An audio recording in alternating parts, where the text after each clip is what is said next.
아니 이런 걸 스탠으로 방치했다는 게 너무 화가 나는 거예요. 신고가 전혀 없었고 너만 들어온 거다. 그래서 제가 이상한 사람이 된 거예요.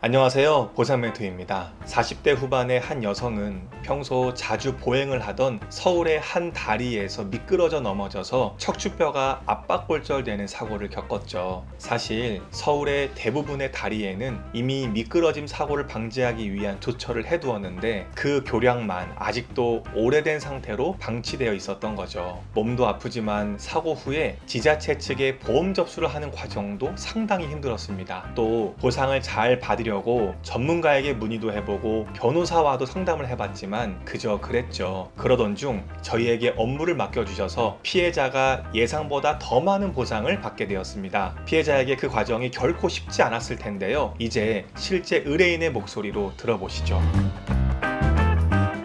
아니 이런 걸 스탠으로 방치했다는 게 너무 화가 나는 거예요. 보안 처리를 말씀을 드렸거든요. 네. 넌슬립이나 이런 걸 부착을 하든지 장비를 갖추고 인증샷을 보내라. 왜냐면 다음 날에도 눈 예보가 있었어요. 예, 그때도 눈이 왔었고 다음날도 계속. 다음 날은 아니고 한 일주일 후에 눈 예보가 있었어요. 아, 네. 이거는 분명히 고쳐야 된다라고 얘기를 했더니 거기서 저한테 그런 게 뭡니까? 라고 물어보시더라고요. 관리자가. 네, 신고가 전혀 없었고 너만 들어온 거다. 그래서 제가 이상한 사람이 된 거예요.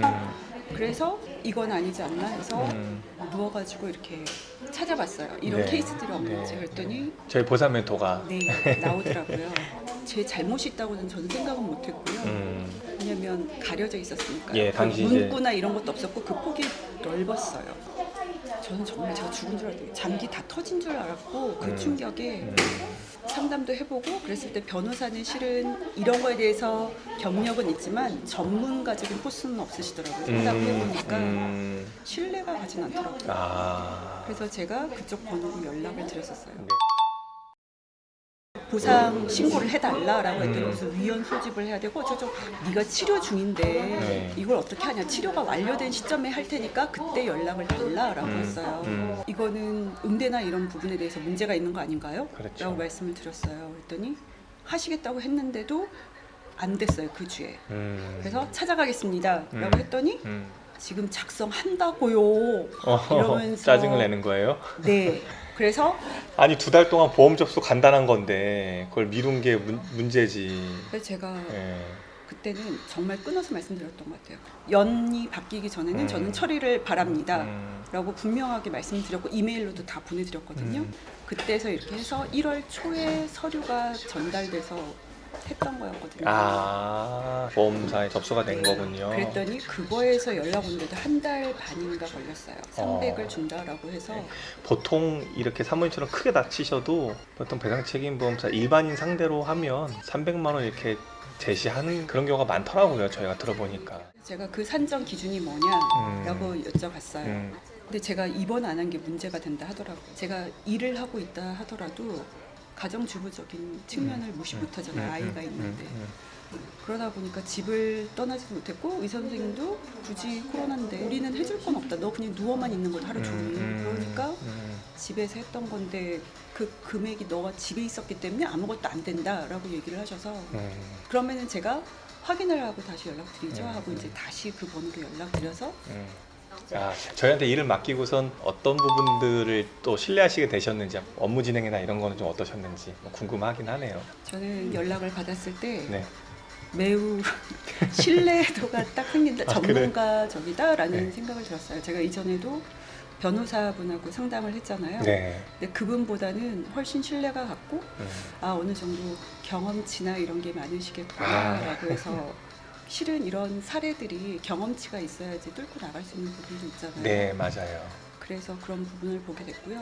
초반에는 금액적인 부분이나 이런 생각은 안 하고 있다가 그쪽에 응대하는 걸 보면서 보상 심리가. 이거는 정말 내가 받아야지 이 사람들이 정신을 똑바로 차리고 시민들을 대하겠구나라는 어. 생각이 들었어요. 보행자 도로는 보행자에게 정말 안전한 게 권리이고 그렇죠. 그게 보장이 돼야 된다. 근데 그렇죠. 전혀 안전하지 않았기 때문에 손해가 나더라도 정확하게 뚫고 가야지 시민들이 안전할 수 있고 그쪽에서도 경각심 갖고 네. 아 이런 처리를 할 때는 이런 게 필요하다라는 거를 보여주고 싶은 오지랖이 조금 있었어요. 네.